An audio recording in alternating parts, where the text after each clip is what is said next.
दोस्तों नमस्कार। दोस्तों वसई विरार में रीडेवलपमेंट के नाम पर किस तरह से लोगों को बेघर किया जा रहा है, इस बात की गवाही खुद हमारी वसई विधायक श्रीमती स्नेहा दुबे पंडित ने विधानसभा में चंद दिनों पहले दी। उन्होंने बकायदा विधानसभा में सवाल उठाया था कि रीडेवलपमेंट के नाम पर वसई विरार में क्या चल रहा है। उन्होंने जो ईडी का पूरा मामला चल रहा है उस पर एसआईटी जांच की मांग भी की थी। ये मामला ताजा है और इसको समझने के लिए हमने आपको 2 दिन पहले एक वीडियो में एक सोसाइटी पुष्पांजलि और दीपांजलि की हमने स्टोरी बताई थी। उसका नाम मैडम ने वहां पर जाहिर तौर पर विधानसभा में लिया था। आज हम इस समय मौजूद है उपनिबंधक कार्यालय के नीचे। यहाँ आप देख सकते हैं हमारे साथ एक महिला ये आमरण उपोषण पर आज सुबह से बैठी है। अरुणोदय कोऑपरेटिव हाउसिंग सोसाइटी की रहने वाली निवासी है। इनका भी मामला रीडेवलपमेंट में जिस तरह से लोगों को बेघर करने की साजिश हो रही है, ठीक उसी तरह का है। हम आए इनसे मुलाकात करने, लेकिन ये सुबह से हंगर स्ट्राइक पर है और इनकी इतनी एनर्जी ऊर्जा नहीं है कि ये बात कर पाए। इसके लिए इनकी तरफ से बोलने के लिए हमारे साथ एक और भी है मैडम।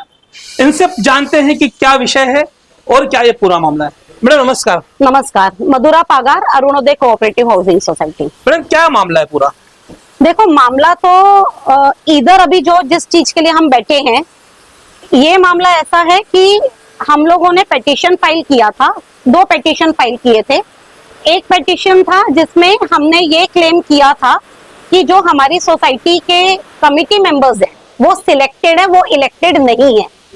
कब से है ये वो सिलेक्टेड? वो एक्चुअली में लास्ट इलेक्शंस होने चाहिए थे 2020 में, लेकिन वो कोविड सीजन था तो उसमें जीआर वगैरह निकला था कि जो जैसे चल रहा है वैसे ही चलता रहेगा।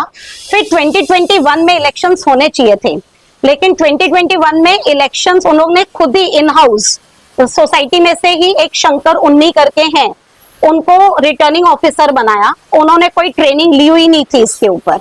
बाय लॉज ऐसे बोलता है कि जो रिटर्निंग ऑफिसर आप अपॉइंट करते हो उन्होंने उनका मतलब ट्रेनिंग प्रोसेस पूरा कंप्लीट होना चाहिए, प्लस जो 45 डेज का पूरा प्रोसेस रहता है। लेकिन इस प्रोसीजर में इलेक्शन करवाने के लिए उपनिबंधक रजिस्ट्रार कार्यालय उसकी भी जो भूमिका होती है तो मतलब नॉर्मली क्या होना चाहिए, वो पूरे 45 डेज के प्रोसेस में जो मैं आपको बोल ही रही थी, हमारी कमिटी में से इनको लेटर जाना चाहिए कि हम इलेक्शंस कंडक्ट करना चाहते हैं, हम खुद का ही रिटर्निंग ऑफिसर करना चाहते हैं।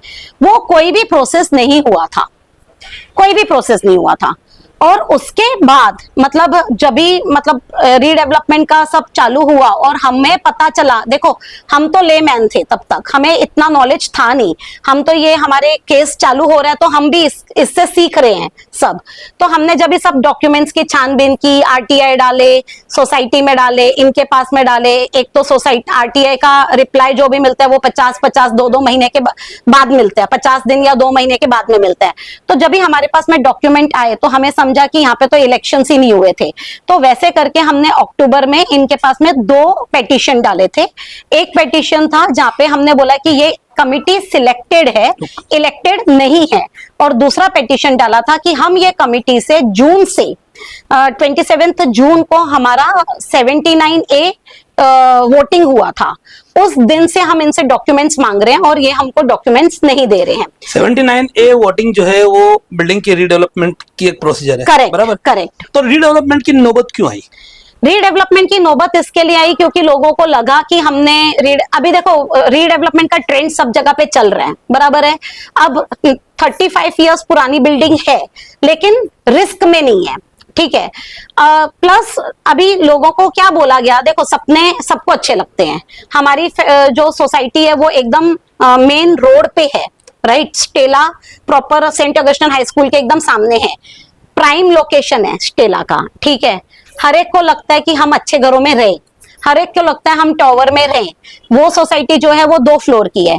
इनफैक्ट मैं खुद मेरा घर बेचना चाहती थी और मुझे आके मेरे ट्रेजरर ने, सेक्रेटरी ने, चेयरमैन ने बोला बेचना नहीं, रीडेवलपमेंट होगा, रीडेवलपमेंट में आपको डबल ये मिलेगा, एरिया मिलेगा, आपको अच्छा पैसा मतलब अच्छा पैसा मिलेगा, वैल्यू बढ़ेगा। तो उस वो सोच के मैंने फिर मेरा थोड़ा सा बेचने का ये रोक दिया। अब उनका क्या प्लान है, अब वो क्या दे रहे हैं, और बिल्डर से आप संतुष्ट क्यों नहीं है? आप क्यों उनके बिल्डर विरोध में? से संतुष्ट क्यों नहीं है? देखो अभी तो पहले तो मैं ही नहीं थी, मतलब मुझे लगता है कि हमारी सोसाइटी में हम 10-15 लोग ही नहीं थे, बट आज जब भी हम इधर आए, आपके होते हुए ही एक पारस सोसाइटी के जो मेंबर हैं उन्होंने भी आपको बोला कि उनके सोसाइटी में भी एस्क्वायर प्रोजेक्ट्स आए हुए हैं, बराबर है। उसके पहले एक सुबह मेरे को सोसाइटी से कृपा, शिव कृपा करके सोसाइटी है नाला सोपारा में, वो भी आके गए और उन्होंने भी बोला उनकी सोसाइटी में भी एस्क्वायर प्रोजेक्ट्स आने वाले हैं। ओके, और 2 दिन पहले मैंने एक और प्रोजेक्ट बनाया है। ओके, नहीं, पारस हो गया, कृपा हो गया एंड बाबा साई। और तो ये जो 3-4 सोसाइटीज, राइट, हम लोगों को अभी आके मिलके गए, बराबर है, सब में एस्क्वायर प्रोजेक्ट्स हैं और सबकी एक ही कंप्लेन है कि उनका फाइनेंशियल्स नहीं दिख रहा है कहीं पे भी। और जो हमारी सोसाइटी ने भी हमको बिल्डर प्रेजेंटेशन चार्ट बताया था, उसमें एस्क्वायर प्रोजेक्ट्स का कंपनी नेटवर्थ जो उन्होंने बताया हुआ है, मैं नहीं बोल रही हूँ, 1.64 लाख था। कंपनी नेटवर्थ कितना था? 1.64 लाख था। और उन्होंने बताया उनके one of the partner Kalpesh Bora जो है, उनका नेटवर्थ इज 4.64 CR अप्रोक्सीमेट। आज जब सीसी वगैरह 8 फ्लोर की सीसी आई है, आज जब सीसी वगैरह आती है तो कल्पेश बोरा का तो नाम ही नहीं है कहीं पे, सिर्फ एक ही पार्टनर का नाम है, वो है विपुल गिरधर। तो हमें रीडेवलपमेंट चाहिए, हमारे साथ में कोई पर्सनल दुश्मनी भी नहीं है, हम सिर्फ हमारा घर बचा रहे हैं, हम सिर्फ हमारा घर बचा रहे हैं कि ऐसे। नहीं, आपको ऐसा क्यों लग रहा है कि आपके साथ अन्याय हुआ? अब जैसे ये मैंने आपको बताया, सपोज आपके बिल्डिंग में एस्क्वायर प्रोजेक्ट्स आता है, ठीक है, और आपको ये नेटवर्क बताता है और आपकी सोसाइटी का प्रोजेक्ट है वो 250 करोड़ का है, आप देते उनको? मतलब आपका सीधा कहने का है कि आज आप बिल्डिंग सौंप देंगे, कल को वो लटका दिया जाएगा। और वो तो है ही है, उनके 2-3 प्रोजेक्ट लटके हुए हैं, मैंने वीडियो भी बनाए हुए हैं। उनका वैभव नीलमोरे करके एक प्रोजेक्ट है, ग्राउंड प्लस 1 फ्लोर ही बना है, उनका प्रोजेक्ट कुछ 2022 में चालू हुआ था, अभी तक सिर्फ ग्राउंड प्लस 1 फ्लोर है। वो प्रोजेक्ट का साइज भी हमारे प्रोजेक्ट जितना ही है। हमारे प्रोजेक्ट में उन्होंने बताया कि वो 225 फ्लैट्स बनाएंगे, वो बिल्डिंग का भी, वो प्रोजेक्ट का भी साइज उतना ही है। केस भी डाला हुआ है, वो प्रोजेक्ट के ऊपर केस भी है इनके ऊपर। वैभव नीलमोरे का अगर आप जाके देखोगे, गूगल करोगे तो एस्क्वायर प्रोजेक्ट्स के ऊपर केस भी है।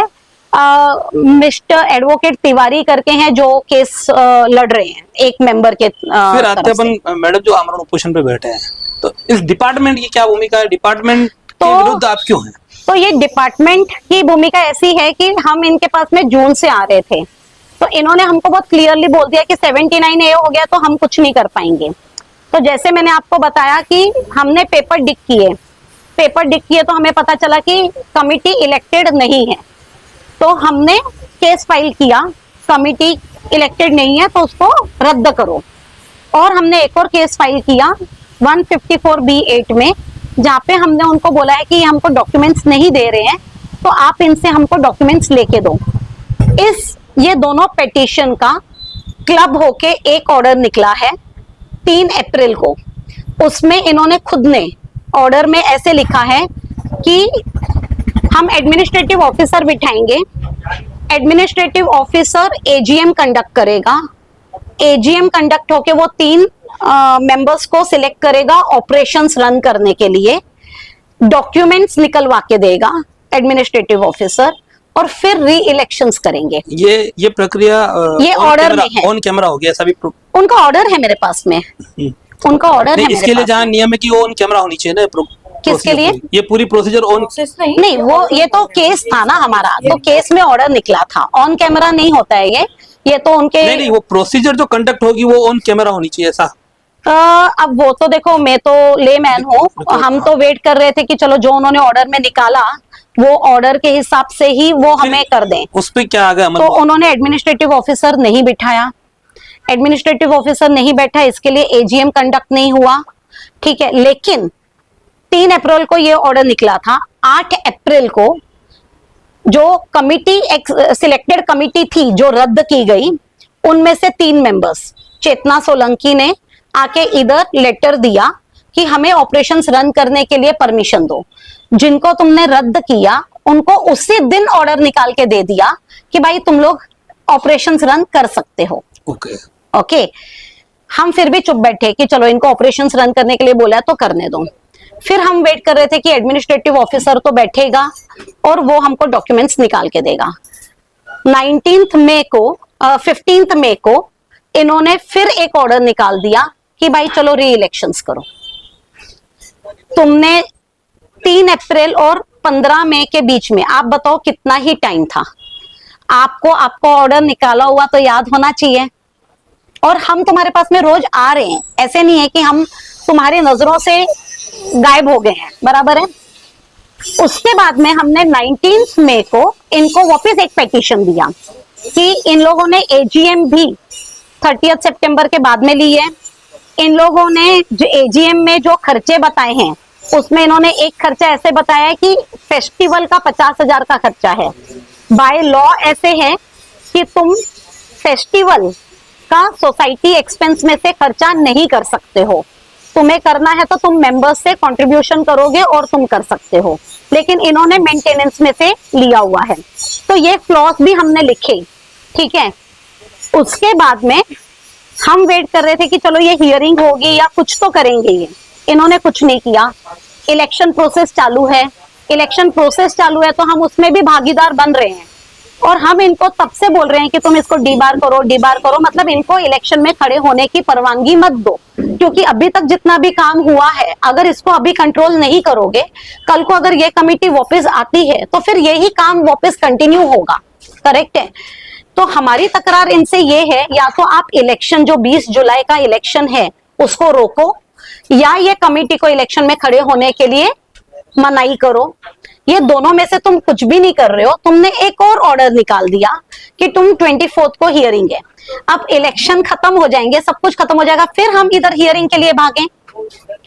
मतलब क्या हम आज 10 महीने से सिर्फ हियरिंग के ऊपर हियरिंग इधर चक्कर लगा रहे हैं। मैं काम पे जाती हूँ, ये काम पे जाते हैं, वो काम पे जाते हैं, सब 10-15 मेंबर्स काम पे जाते हैं। तो हम काम धंधा छोड़ के इधर हियरिंग पे लगाएं सिर्फ चक्कर। और हर एक का क्वेश्चन ये, मेजोरिटी तुम्हारे साथ में क्यों नहीं है? मेजोरिटी इसीलिए हमारे साथ में नहीं आती है क्योंकि ये जो गवर्नमेंट ऑफिस के चक्कर हैं इनके पास में आने के, उससे लोग डरते हैं। सब बोलते हैं हमारा काम धंधा छोड़ के हम इधर कहाँ पे आएंगे। मतलब आपका आरोप है कि थकाने का इनका पूरा सिस्टम है। थकाने का पूरा थक के हर कोई तो जब थकना ही है तो फिर इधर बैठ गए। आपकी मांग क्या है? आखिरी सवाल। हमारी मांग यही है कि तुमने री इलेक्शन का जो ऑर्डर निकाला है, या तो उस इलेक्शन को तुम होल्ड करो और तुम हियरिंग लो, ठीक है, या तो फिर उनको इलेक्शन में खड़े होने की परवानगी मत दो। ये दो ही चीजें।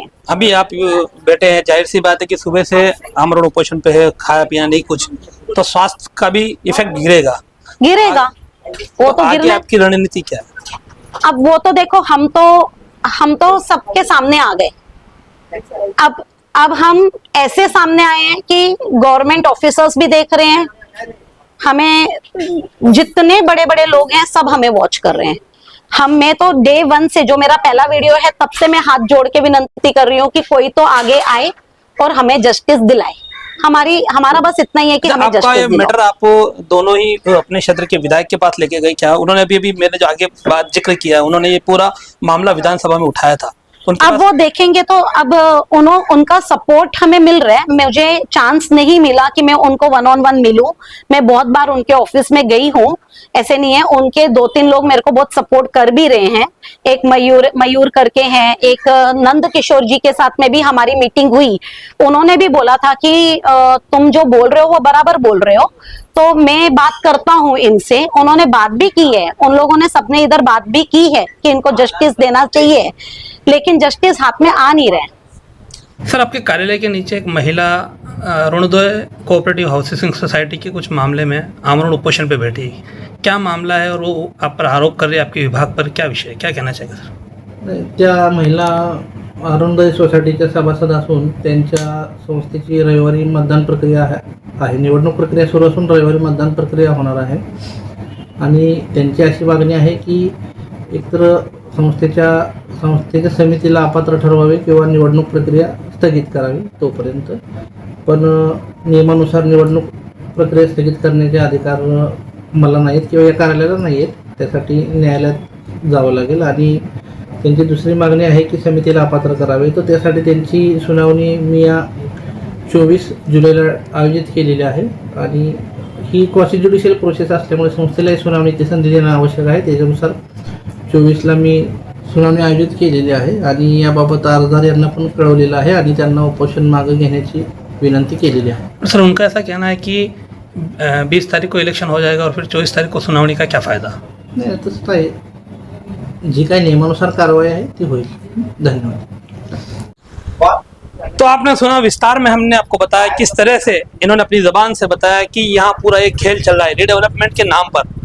आज अब नई जमीन पर नया बांध काम करना आज के टाइम में बेहद मुश्किल है क्योंकि हर किसी की नज़रें गड़ी हुई है.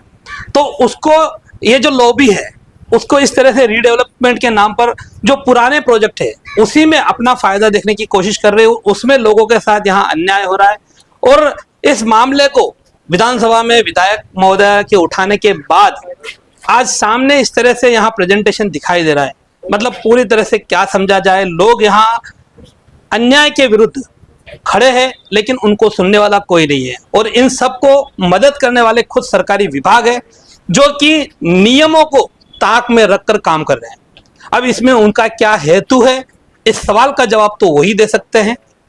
क्यों नहीं वो इन सब चीज़ों के जो नियम है उसकी पालना कर रहे हैं. जिस तरह से भी मैडम ने एक एक 1 बाय 1 चीज़ें बताई उससे साफ तौर पर जाहिर दिखाई दे रहा है कि जिस तरह के नियम पाले जाने चाहिए थे उन तरह का नियम की पालना नहीं की जा रही है. और यहाँ एक सीधा सा एक तरीका है, लोगों को एक कह के बेवकूफ़ बना दिया जाता है कि मेजोरिटी डिसीजन है.